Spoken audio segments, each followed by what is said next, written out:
கீழாகாமல் தலையாக்குவார், நீ கீழாகாமல் மேலாவாய். கர்த்தருடைய இந்த வேளையில ஒரு நிமிஷம் கண்களை மூடி கர்த்தர் நம்மோடு கூட பேசும்படியாக, கர்த்தருடைய வார்த்தை நம்மோடு கூட இடைபடும்படியாக எல்லாருக்கும் தலைகளை தாழ்த்தி, ஏசப்பா அந்த காலை வேலையிலப்பா உங்களுடைய வார்த்தையை கேட்கப்பா வாஞ்சியோடு ஆவலோடு அப்பா உங்களுடைய சன்னிதானத்துல வந்திருக்கிறோம் அப்பா. ஏசப்பா இந்த வேலையிலப்பா ஏசப்பா நீர் பேச போகிறப்ப உங்களுடைய வார்த்தையை கொண்டப்பா. ஏசப்பா இந்த நாள்ல அப்ப எங்களோட வாழ்க்கை மாற, ஏசப்பா எங்களோட வாழ்க்கையில ஒரு மாற்றம் ஏற்படப்பா. கர்த்தாவே அப்ப உங்களுடைய கரத்துல அப்ப எங்க எல்லாரும் முற்றிலுமாக தருகிறோம் அப்பா. கர்த்தர் நீர் இந்த வேளையில அப்ப வல்லமையான காரியங்களை, பராக்கிரமமான காரியங்களை செய்யுங்கப்பா.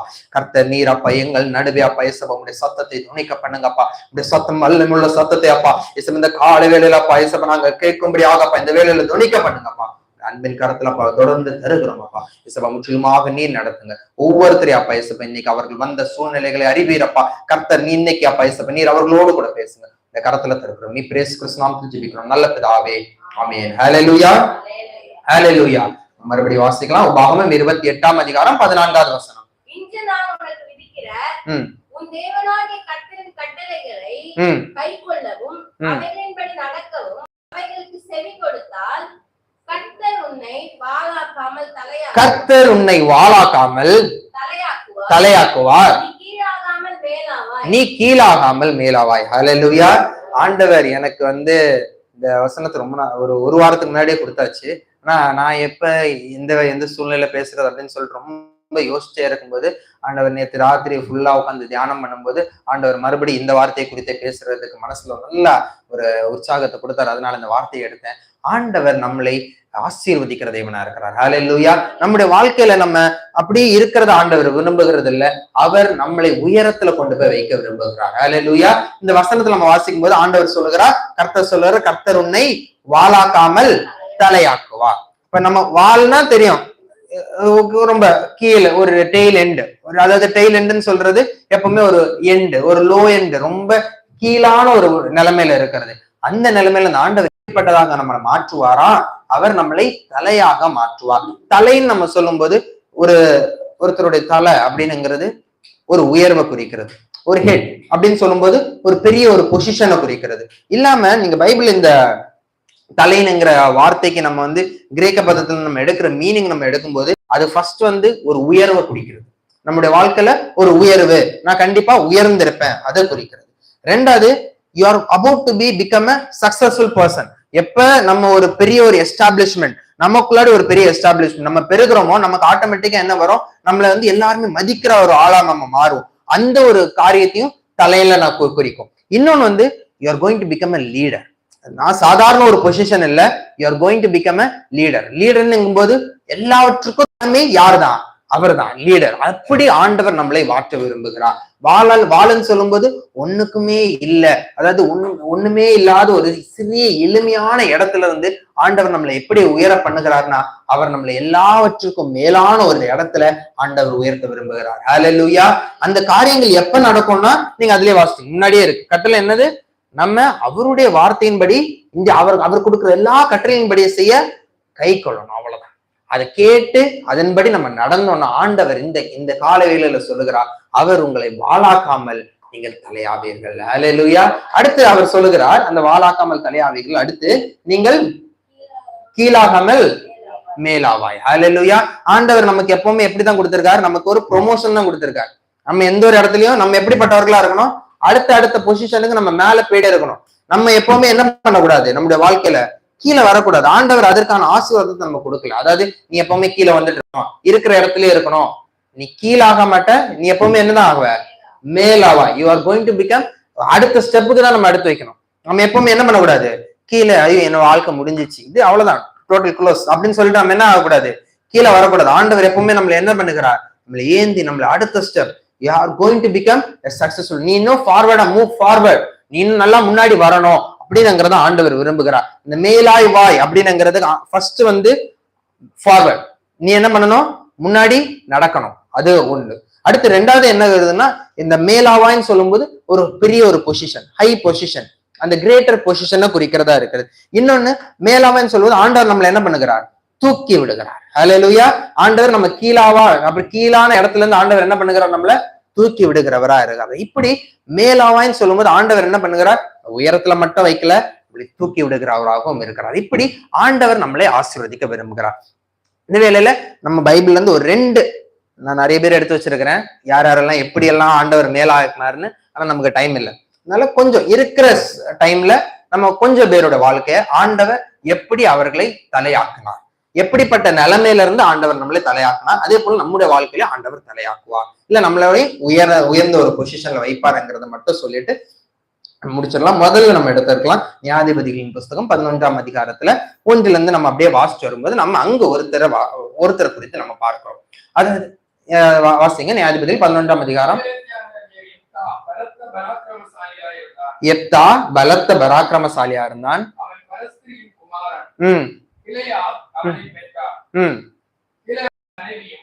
அவனுக்கு குமாரர்களை பெற்றால் அவன் மனைவி பெற்ற குமாரர் ஆன பின்பு எப்தாவை நோக்கி, தகப்பன் வீட்டுல சுதந்திரம் இல்ல, நீ அந்நிய ஸ்திரியின் மகன் என்று சொல்லி அவனை துரத்தினார்கள். இப்ப இந்த காரியங்கள் பாத்தீங்கன்னா எப்தா எப்படிப்பட்டவனா இருந்தான்?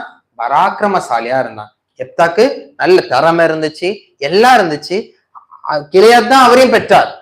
பெற்றது யாருதான்? தகப்பனுடைய ஸ்தானத்துல இருந்து வரும்போது கிளையாத் பெற்ற மகன்ல யாருதான்? எப்தாவும் ஒரு ஆளு தான். ஆனா தகப்பன் அங்க கிளையாத் தனியா எப்தாக்கு எந்த ஒரு சுதந்திரமும் கொடுக்கல. அவர்களோட கிளையாத் பெற்ற மற்ற மகன்கள் யாரும் எல்லாரும் என்ன பண்ணிட்டாங்க? எப்தாவை ஒதுக்கிட்டாங்க. உனக்கு எங்களிடத்துல சுதந்திரம் இல்லை, உனக்கு எங்க இடத்துல பங்கு இல்லை. நம்முடைய வாழ்க்கையில கூட நிறைய இடத்துல நம்ம பார்க்கும்போது நம்ம கிட்ட திறமை இருக்கு, என்கிட்ட எல்லாமே இருக்கே அப்படின்னுங்கிறத நம்ம யோசிப்போம். ஆனா நீ இதுக்கு குவாலிஃபை கிடையாது போ அப்படின்னு சொல்லிட்டு நிறைய இடத்துல என்ன பண்ணுறாங்க? நம்மளே என்ன பண்றாங்க? ஒதுக்கி வைக்கிறாங்க. நிறைய இடத்துல நமக்கு குவாலிஃபிகேஷன் எல்லாம் இருந்து சூழ்நிலையின் காரணமாக எப்தாவுக்கு அவருடைய தகப்பன் நினைச்சிருந்த ஒரு சுதந்திரத்தை வச்சுட்டு போயிருக்கலாம், இல்ல கொடுத்துட்டு போயிருக்கலாம். ஆனா என்ன பண்ணல? கொடுக்கல. இப்ப ஆபிரகாம் பாத்தீங்கன்னா ஆபிரகாமுடைய குமாரன் ஈசாக்கு தான். ஆனா இஸ்மவேலுக்கு ஆபிரகாம் என்ன பண்ணாரு? ஒரு சுதந்திரத்தை கொடுத்துட்டு போனார். அதே போல கிளையாத் என்ன பண்ணிருக்கலாம்? சரி, எப்தா என்னுடைய மகன் தானே, அவனுக்கு என்ன பண்ணிருக்கலாம்? ஒரு சின்ன ஒரு சுதந்திரமாவது ஏதாவது ஒரு இடத்தையாவது கொடுத்துருக்கலாம். எப்தாக்கு எதுவும் கொடுக்கல. ஹல்லேலூயா. எதுவுமே கொடுக்காம எப்தா தன்னந்தனியே விடப்பட்ட. நம்முடைய வாழ்க்கையில கூட நிறைய இடத்துல நம்ம நிறைய கனவுகள், நிறைய ஆசைகள் இருக்கும். எப்தாவுடைய மனசுல பாத்தீங்கன்னா, நீங்க பின்னாடி அதே நியாயாதிபதிகள் 11ஆம் அதிகாரத்தில் பின்னாடி வாசிக்கும் போது அவர் எல்லாரையும் பார்த்து கேட்கிறார், எனக்கு என்ன கிடைக்கும்? எனக்கு சுதந்திரம் இல்லையே, என்ன ஓடி போகதானே சொன்னீங்க அப்படின்னு சொல்லிட்டு அவர் சொல்லுகிறார். அப்ப அவருடைய ஆசை என்ன இருந்திருக்கு? தகப்பன் வீட்டுல இருக்கணும், என்னுடைய சுதந்திரத்துல அந்த சுதந்திரத்துல எனக்கு ஒரு பங்கு வேணும்னு ஆசை இருந்திருக்கு. அவருடைய ஆசை விருப்பம் எல்லாம் இருந்திருக்கு. ஆனா என்ன பண்ண முடியல? அதை சுந்தரித்து கொள்ள முடியாதபடிக்கு எல்லாராலும் புறக்கணிக்கப்பட்டா. நம்முடைய வாழ்க்கையில கூட நிறைய இடத்துல பாத்தீங்கன்னா நம்ம கிட்ட எல்லாம் இருக்கு, திறமை இருக்கு, தாளந்து இருக்கு, சரி நான் பண்ணிருவேன், என்னால முடியும் அப்படின்னுங்கிறது நம்ம நினைச்சு நம்ம போகும்போது நம்மள எல்லாரும் என்ன பண்ணுகிறாங்க? புறக்கணித்து வைக்கிறாங்க. அந்த புறக்கணிப்புனால நம்ம போக வேண்டிய பாதையோ நம்ம நடக்க வேண்டிய வழியோ நம்ம அறியாம நம்ம தூரத்துல இருக்கிறோம். ஹல்லேலூயா. நம்ம நிறைய நேரத்துல நம்ம யோசிக்கிறோம், வாழ்க்கையில எனக்கு எல்லாமே இருக்கே, எனக்கு என் குவாலிஃபிகேஷன் இருக்கு, இப்ப நான் பராக்கிரமசாலி இல்லைன்னா பரவாயில்ல, எனக்கு ஒரு பேர் இல்லைன்னா பரவாயில்ல. நீங்க கீழே வாசிச்சீங்கன்னா எப்தா சில அதாவது வீணரான மனுஷரோட கூட ஆனா என்ன பண்ணிருக்காரு? யுத்தத்துக்கு போயிருக்கிறார். இப்ப வேலை செய்யாம இல்ல, அவர் என்ன பண்ணிருக்காரு? யுத்தத்துக்கு போய் போர். அப்ப அவர்கிட்ட என்ன இருந்திருக்கு? திறமை எல்லாம் இருந்திருக்கு. ஆனா அவரை எங்கேயும் பயன்படுத்த முடியாதபடிக்கு ஒரு புறக்கணிக்கப்பட்ட சூழ்நிலை இருக்கிறார். நம்முடைய வாழ்க்கையில கூட நிறைய இடத்துல நமக்கு எல்லாம் இருக்கு, ஆனா அதை பயன்படுத்த முடியாதபடிக்கு ஏதோ ஒரு விதத்துல நம்ம கீழான ஒரு இடத்துல இருக்கிறோம்.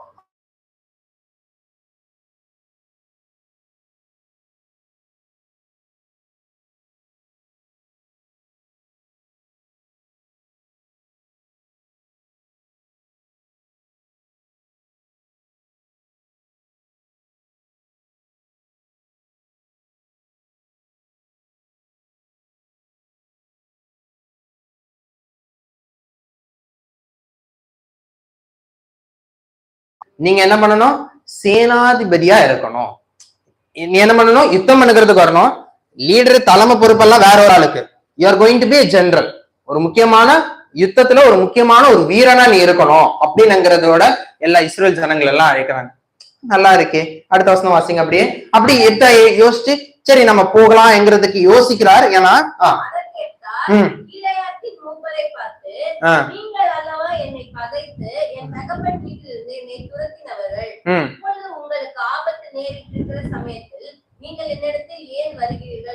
அப்ப எப்தாவோட மனசுல என்ன இருந்திருக்கு? தகப்ப வீட்டுல இருக்கணும், நாங்க இருந்திருக்கணும், எனக்கு அதுல ஒரு பங்கு வேணும், ஆசை இருந்திருக்குல்ல. நம்முடைய இருதயத்துல நம்ம நிறைய நேரம் நிறைய கனவுகள், நம்ம இப்படி கோட்டெல்லாம் கட்டி வச்சிருப்போம். நான் இப்படி போவேன், இந்த இடத்துல இருப்பேன், இந்த இடத்துல நான் உயர்ந்திருப்பேன், இப்படி இருப்பேன் அப்படின்னு பல கனவுகளோட இருப்போம். நிறைய நேரத்துல நமக்கு அந்த என்ட்ரி எல்லாம் என்ன இருக்குன்னா பிளாக்டா இருக்கும். என்கிட்ட எல்லாமே இருக்கே. ஏன்னா எப்தாவை பொறுத்த வரைக்கும் அவர் பராக்கிரமசாலியா இருந்தார். அவரிடத்துல அவர் கிலியாத்தோட ஒரு மகன் தான். ஒரு சான்ஸ் கொடுத்திருக்கலாமே, ஏன் என்ன மட்டும் புறக்கணிக்கிறாங்க? நிறைய இடத்துல நமக்கு இந்த கொஸ்டின் வரும், ஏன் ஏன் ஏன் ஏன். ஆனா தேவனாகிய கர்த்தர் உங்களை உயர பண்ணுவார். ஹல்லேலூயா. ஒருவேளை கிலியாத்தின் மூப்பர்கள் தள்ளி விட்டுருக்கலாம், இஸ்ரேல் ஜனங்கள் ஒதுக்கி வச்சிருக்கலாம், இல்ல குடும்பமே உங்களை புறக்கணிச்சிருக்கலாம். ஆனா தேவனாகிய கர்த்தர் உங்களை உயர்த்துவார். ஹல்லேலூயா. இப்ப அவர்கள் என்ன பொசிஷனுக்காக அழைக்கிறாங்க? ஒரு சேனாதிபதியா, வேற எதுவும் இல்ல, நீங்களே வாசிச்சீங்க, சேனாதிபதியா தான் அழைக்கிறாங்க. ஆனா இப்ப இத கேட்ட உடனே அவருடைய பொசிஷன் மாறுது. ஆண்டவர் அவர் எப்படி உயர்த்தினார்? 8வது வசனம் வாசிங்க.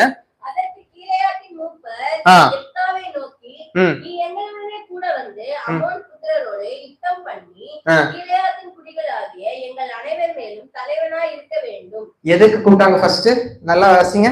சேனாதிபதியா கூப்பிட்டாங்க. சேனாதிபதியோட ரோல் என்ன? வேற ஒருத்தர் எல்லா கமெண்ட் பண்ணுவாரு, ஒன்னு வேலை என்ன, நீ ஒரு கொஞ்சம் குரூப் ஆஃப் கொஞ்சம் ஆளுங்களை கூட்டிட்டு கொண்டு போய் நீ யுத்தம் பண்ணணும், கொஞ்சம் போர் வீரர்களை கூட்டிட்டு போய் அவர்கள் யுத்தம் பண்ணணும். இதான் சேனாதிபதியோட வேலை. சேனாதிபதியோட வேலை என்னன்னா யுத்தத்துல ஃபுல் கண்ட்ரோல் எடுக்கிறது சேனாதிபதியோட வேலை இல்ல, அதுல இருக்கிறதுல கொஞ்சம் பார்ட். ஏன்னா தலைவர்னு யார் இருக்கிறாரோ அவர் தான் மொத்த யுத்தத்தையும் கண்ட்ரோல் பண்ணுவார். அதுல இவருக்கு ஒரு சில பொறுப்புகள் கொடுக்கப்பட்டிருக்கும். தலைவர் சொல்லுகிறபடி இவர் தான் மற்ற ஜனங்கள் யுத்த வீரர்கள் எல்லாம் நடத்தணும். ஆனா இப்ப என்ன பொசிஷன் வருது அவருக்கு? கிலியாத்தின் குடிகள் மேல தலைவர். ஹல்லேலூயா.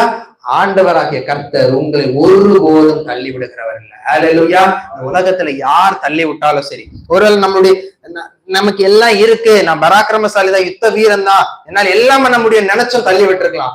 ஆண்டவர் உங்களை ஒருபோதும் கைவிடுகிறது இல்ல, அவர் மறப்பதில்லை, அவர் உங்களை தலைவனாக மாற பண்ணுவார். ஹல்லேலூயா. அதே போல நீங்க 11வது வசனத்தை எடுத்து வாசிக்கும் போது அதே போல் எப்தா வாசிங்க.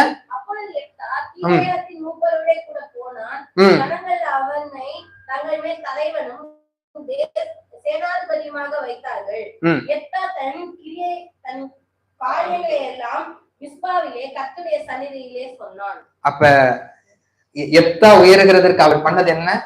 கர்த்தருடைய சந்நிதியாக மிஸ்பாவில போனார். ஹல்லேலூயா.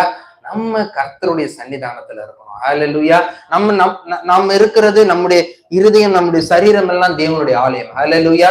நம்முடைய சரீரமாகிய அந்த ஆலயத்துல ஆண்டவருடைய பிரசன்னம் இருக்கணும். எப்ப ஆண்டவருடைய பிரசன்னம் இருக்குதோ அப்ப என்ன அர்த்தம்? நீங்க கர்த்தருடைய சந்நிதியில வந்துட்டீங்க, கர்த்தரை சந்திச்சீங்க, கர்த்தர் உங்களை வருத்துவார். ஹல்லேலூயா.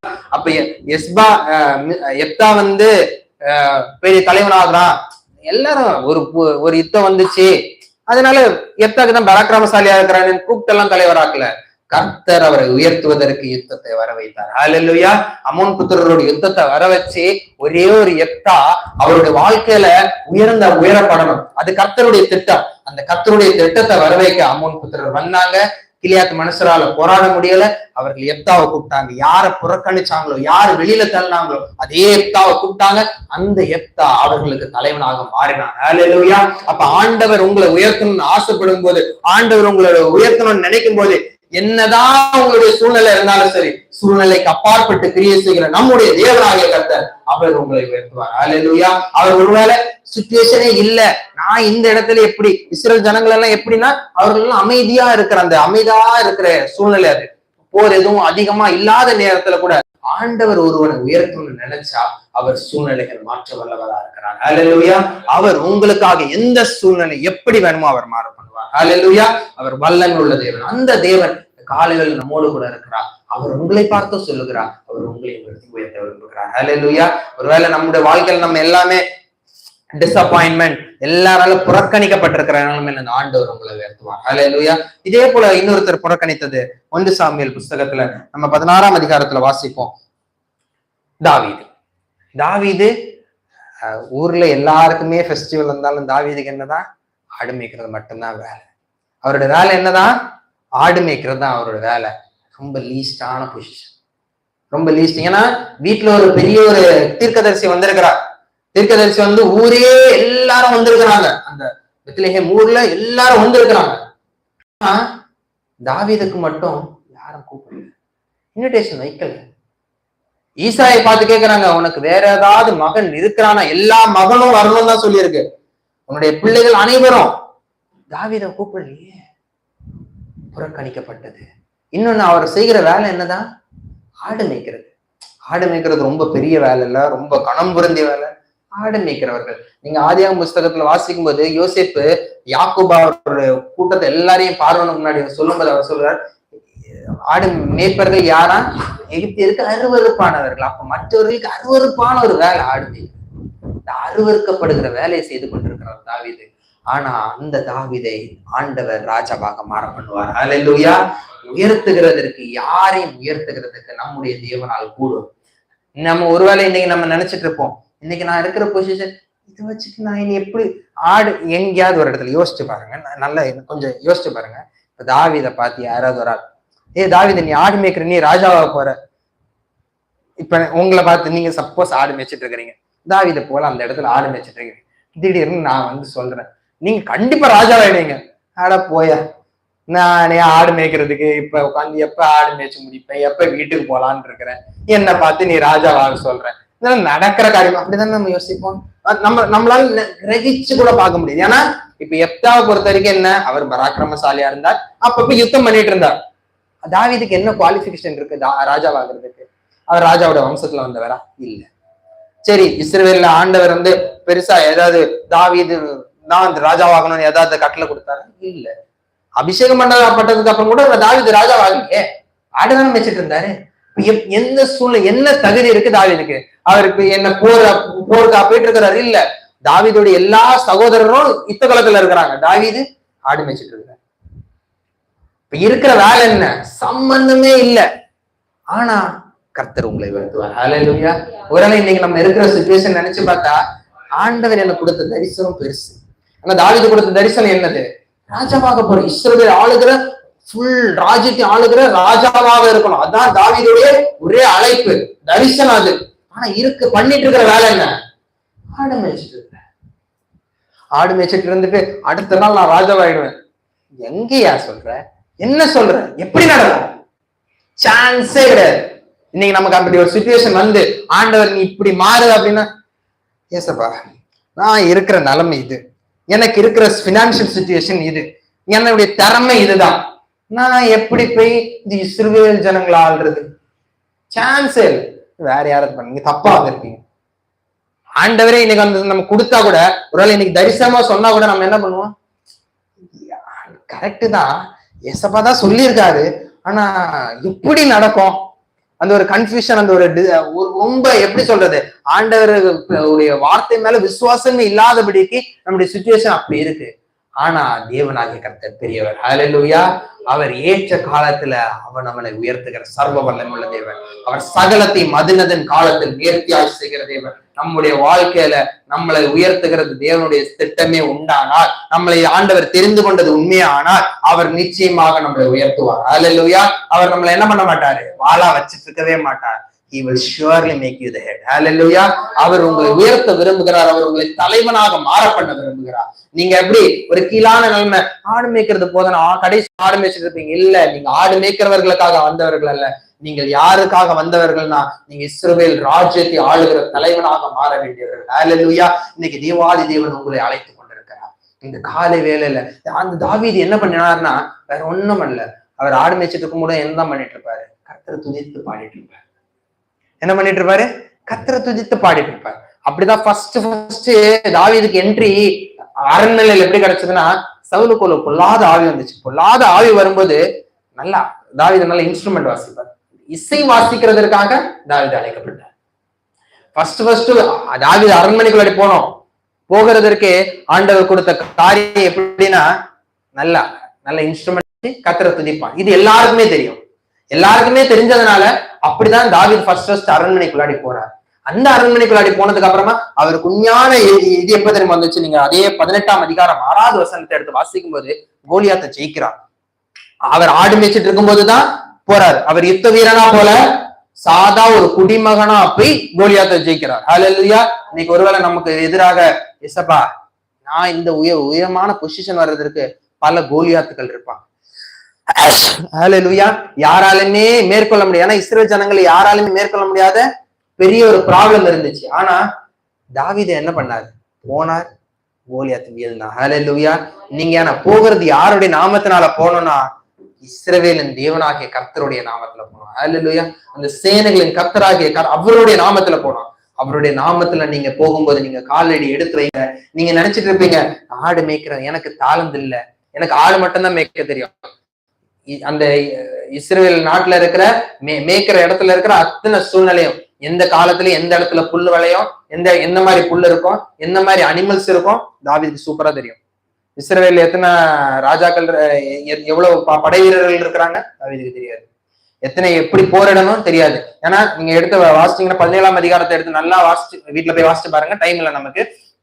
வாசிச்சு பாத்தீங்கன்னா சவுலுடைய போர் வஸ்திரத்தை எல்லாம் தாவீது கொடுக்குறாங்க. தாவீதுக்கு என்ன அது நல்லா இல்ல, போர் எல்லாம் இருக்கு, ஏன்னா அது என்ன இல்ல, கம்ஃபர்டபுளா இல்ல. தாவீது நடக்கிறதுக்கே கஷ்டப்படுகிறார். அப்ப you are not at all fit to fight, அப்படிதானே அர்த்தம். நமக்கு ஒரு காரியம் கிடைக்குது, எல்லாரும் சான்ஸ் எடுத்து கொடுத்தா கூட என்ன பண்ண முடியல, அதாவது யூஸ் பண்ண. அப்ப யூ ஆர் நாட் ஃபிட். ஆனா அந்த இடத்துல ஆண்டவர் என்ன பண்ணுவார்? உங்களை எந்த இடத்துல நீங்க நாட் ஃபிட், உங்களால முடியவே முடியாது, குவாலிபிகேஷன் இல்லைன்னு சொல்றீங்களா, அந்த இடத்துல ஆண்டவர் அதெல்லாம் பைபாஸ் பண்ணி உங்களை உயர்த்துகிற வல்லவராக இருக்கிறார். ஹல்லேலூயா. இன்னைக்கு நம்ம இந்த காலை வேளையில யோசிச்சுட்டு இருக்கலாம், புதிய வருஷம் ஆரம்பிச்சாச்சு, இந்த வருஷமும் போன வருஷம் மாதிரியே போகுது, எந்த குவாலிபிகேஷனும் இல்லை நமக்கு. இதுக்கப்புறம் நம்ம வளரணும்னா இருக்கிற நிலைமையில இருக்கிறதே பெரிய விஷயம். இதுக்கப்புறம் வளர்றதுக்கு சான்ஸே கிடையாது நம்ம நினைச்சிட்டு இருப்போம். ஆனா தேவனாகிய கர்த்தர் உண்மை உள்ளவர். அவர் இந்த காலையில உங்களை பார்த்து சொல்கிறார், அவர் உங்களை உயர்த்த போகிறார். ஹல்லேலூயா. நீங்கள் கீழாகாமல் மேலாவீர்கள். ஹல்லேலூயா. அவர் உங்களை பார்த்து சொல்லுகிறார். நீங்க 18ஆம் அதிகாரம் 6வது வசனத்தை எடுத்து வாசிச்சீங்கன்னா, தாவீது கோலியாத்தை கொன்றதுக்கு அப்புறமாக நீங்க வாசிங்க. 18ஆம் அதிகாரம் 6வது வசனம், 1 சாமுவேல் 18:6. ஜனங்கள் திரும்ப வரும்போதும் ஸ்திரீகள் இஸ்ரவேலின் சகல பட்டணங்களிலும் இருந்து ஆடல் பாடலுடன் புறப்பட்டு மேளங்களோடும் கீத வாத்தியங்களோடும் சந்தோஷமாய் ராஜாவாகிய சவுலுக்கு எதிர்கொண்டு வந்தார்கள். அடுத்த வருஷம் வாசிங்க. அந்த ஸ்திரீகள் ஆடி பாடுகையில் சவுல் கொண்டது 1000, தாவீது கொண்டது 10,000 என்று அப்ப இப்ப பாருங்க, தாவீது வேற எதுவும் பண்ணல, பெருசா எந்த ஒரு அச்சீவ்மெண்ட்டும் பண்ணல. அவர் யுத்தத்துக்கு போனது ஒரே ஒரு தடவை, அன்பிட்டா தான் போனார். அவர் ஃபிட்டு, யுத்தத்துக்கெல்லாம் ரெடி அப்படி எல்லாம் இல்ல, அன்பிட்டா தான் போனாரு. கர்த்தர் ஒரு ஜெயத்தை கொடுத்தார். அந்த ஒரே ஒரு ஜெயத்துல வாழ்க்கை மாறிச்சு. ஹல்லேலூயா. சூழ்நிலை மாறிச்சு. அது வரைக்கும் தாவீதுனா யாரும் இஸ்ரவேல் யாருக்குமே தெரியாது. ஏன்னா சாமுவேல் தாவீத அபிஷேகம் பண்ண வரும்போதே தாவீது இருக்கிறான்னு சொல்லிட்டு ஈசாய் சொல்லி அதுக்கப்புறம் ஆரம்பிச்சுதான் கூட்டிட்டு வந்தாங்க. அப்ப தாவீதுன்னா பிரபலமானவர் எல்லாம் இல்ல. ஆனா அந்த ஒரே ஒரு வெற்றிக்கு அப்புறமா he became popular. ஹல்லேலூயா. இன்னைக்கு கர்த்தர் கூட உங்களுக்கு முன்பதாக சில சிச்சுவேஷன்ஸ் இருக்குது. கோலியாத் போல யாராலையும் ஜெயிக்கவும் முடியல, உங்களாலையும் எதிர்க்க. நீங்க பாத்துட்டு இப்ப நம்ம பிசிக்கலா பாத்துட்டு இருக்கிறோம். எப்படின்னா என்ன ஹைட்ல இருக்கிறான், என்ன மாதிரி இருக்கிறான், அவனை எப்படி நான் ஜெயிக்கிறது, நசத்தே போவேன். ஏன்னா கோலியாத் இப்படி ஒரு மிதிச்சான்னு வச்சுக்கோங்க, பூமி அப்படி ஆடும். தாவீது இருக்கிற சைஸோ ரொம்ப சின்னது, கோலியாத் இருக்கிறது ரொம்ப பெருசு, சான்ஸே கிடையாது. ஆனா தேவன் நினைத்தால் தேவனால் ஆகாத காரியம் ஒன்றும் இல்லை. ஹல்லேலூயா. அவர் நினைச்சாருன்னா எந்த இடத்துல வெற்றி வரணும் உங்களுக்கு வெற்றி வரும். ஹல்லேலூயா. நீங்க போகிறது மட்டும் விசுவாசத்தோட, நான் வருகிறது சேனைகளின் கர்த்தர் என்னோடு கூட இருக்கிறார். அந்த சேனைகளின் கர்த்தர் எந்த ஒரு யுத்தத்திலையும் தோக்க மாட்டார். அவர் எனக்காக யுத்தம் செய்வார்னு சொல்லிட்டு வாங்க, கர்த்தர் உங்களுக்கு வெற்றியை கொடுப்பார். கர்த்தர் அந்த இடத்துல நிச்சயமாகவே உங்களை மாற பண்ணுவார். நீங்க 2 சாமுவேல் புஸ்தகம் 2ஆம் அதிகாரம் 4வது வசனம், அதே போல 5ஆம் அதிகாரம் 2வது வசனம், இந்த வசனங்களை வாசிச்சீங்கன்னா அந்த இடத்துல அதாவது முதல்ல யூதர்கள் தாவீது ராஜா பாக்குவாங்க. 2ஆம் அதிகாரம் 4வது வசனத்துல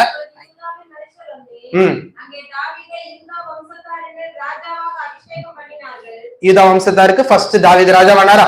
அதுக்கடுத்து நீங்க 5ஆம் அதிகாரம் 2வது வசனம் வாசிக்கும் போது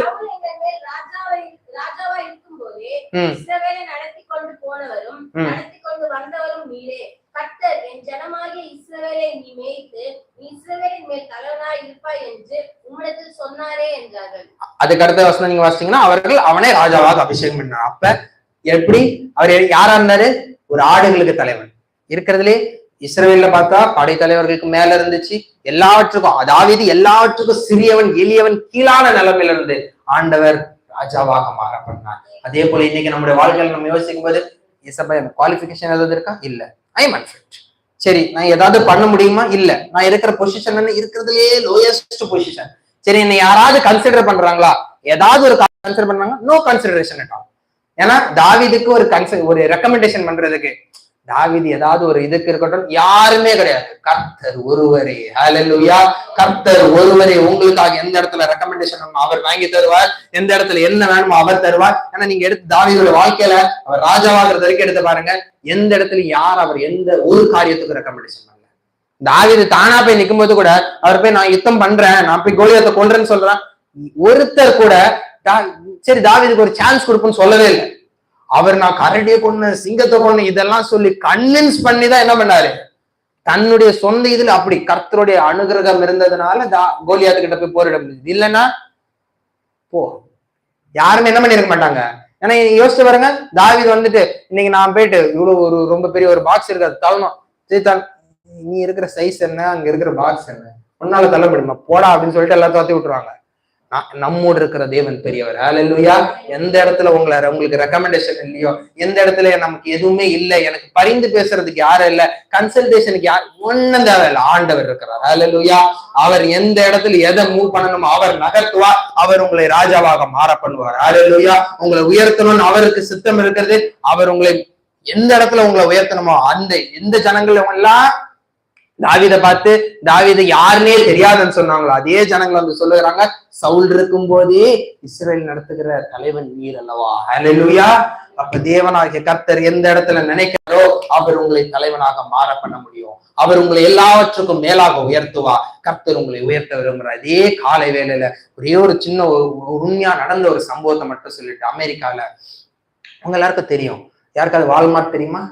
வால்மார்ட் இருக்கிறதுல பெரிய ஷாப்பிங் காம்ப்ளெக்ஸ், எந்த பொருள் வேணுமோ கிடைக்கும். அவ்வளவு பெரிய ஒரு காம்ப்ளெக்ஸ் வால்டன் அவருடைய வாழ்க்கையில பாத்தீங்கன்னா ரொம்ப ஏழ்மையான ஒரு போர் ஃபேமிலியில வளர்ந்து வந்தவர். அவரோட வாழ்க்கையில பெருசா எதுவுமே அவருக்கு சாதிக்கிற அளவுக்கு வீட்டுல பினான்ஸும் கிடையாது, அவருக்கும் எதுவும் ஒரு இதுவும் கிடையாது. ஏன்னா இருக்கிற எல்லாத்துலயும் எப்படியாவது எக்ஸல் பண்ணணும்னு சொல்லிட்டு ஸ்போர்ட்ஸ் அது இதுன்னு எல்லாம் போனார்.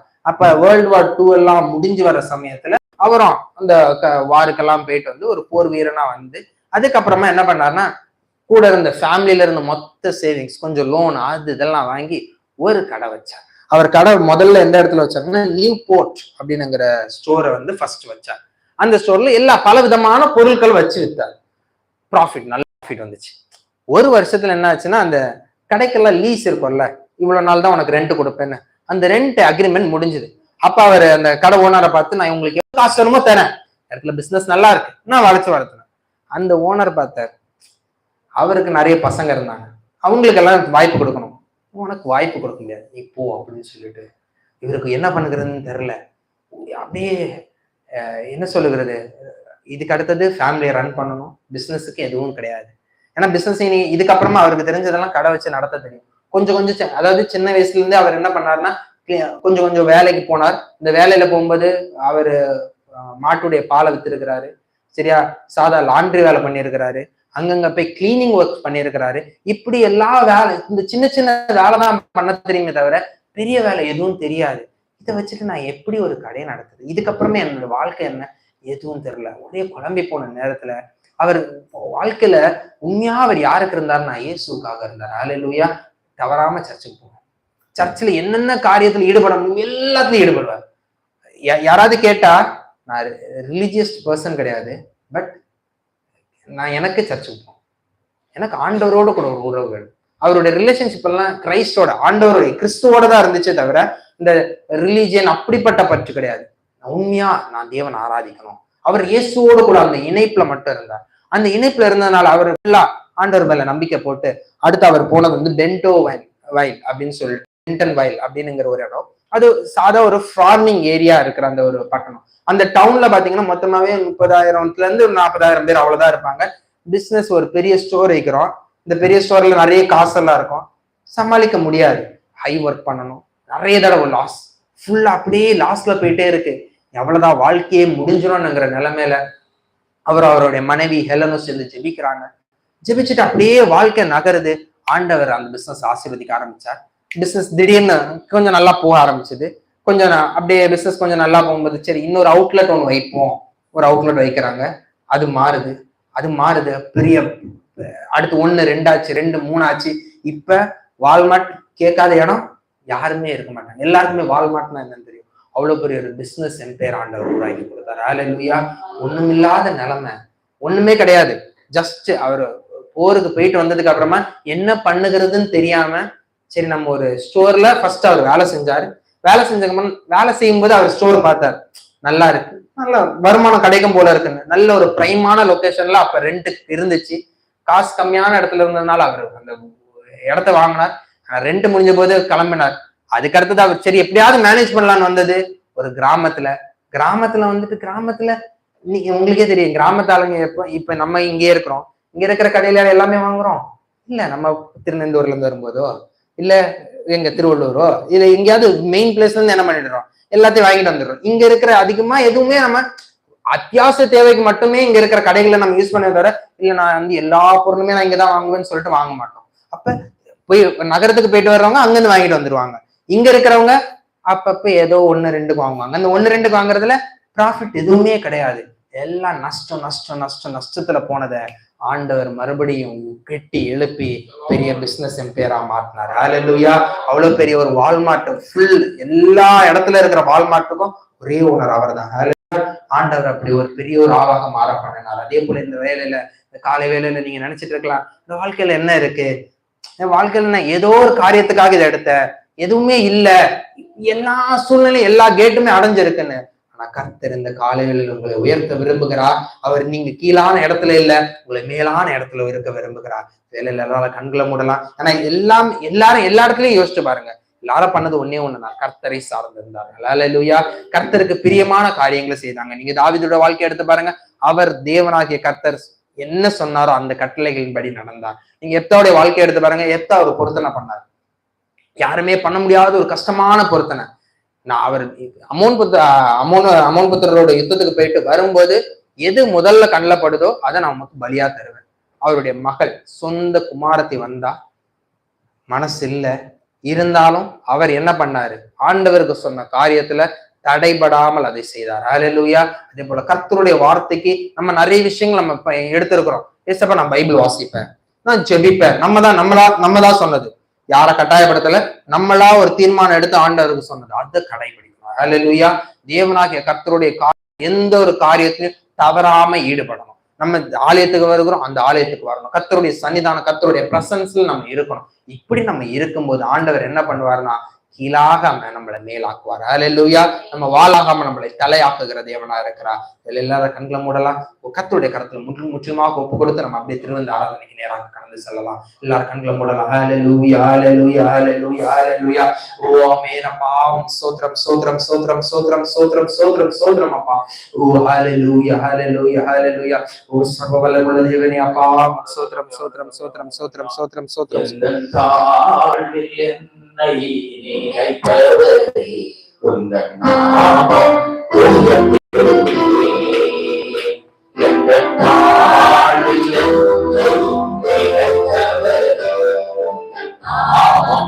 உயர்த்திடுமே.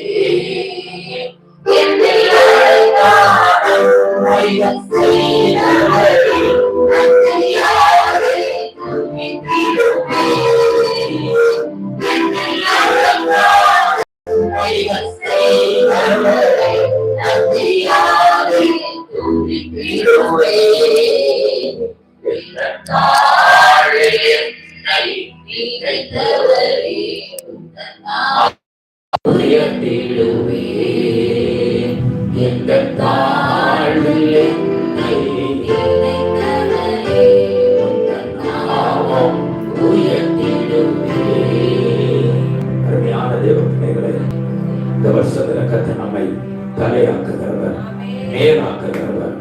ஆண்டவர் கேட்கிறது ஒன்னே ஒண்ணு, அவரை ஆராதிப்பவர். இந்த வருஷத்துல ஒரு தீர்மானம் எடுக்க, ஒரு ஞாயிற்றுக்கிழமை கூட தவறாம கர்த்தரை நான் ஆராதிப்பேன். எல்லா நாளும் நான் ஒழுங்கா ஜெபம் பண்ணுவேன், வேத வசனத்தை வாசிப்பேன், தியானிப்பேன். எந்த சூழ்நிலையிலும் கர்த்தரையே சார்ந்திருப்பேன். இதை மட்டும் நீங்க தீர்மானம் எடுங்க. ஆண்டவர் அசாத்தியமானவைகளை செய்வார். எல்லா சூழ்நிலைகளுக்கும் அப்பாற்பட்ட கர்த்தர் உங்களை உயர்த்துவார். புறக்கணிக்கப்பட்ட இடத்துல, தள்ளப்பட்ட இடத்துல, ஒதுக்கப்பட்ட இடத்துல கர்த்தர் உங்களை மேன்மையாக்குவார், தலைமையில கொண்டு வருவார்.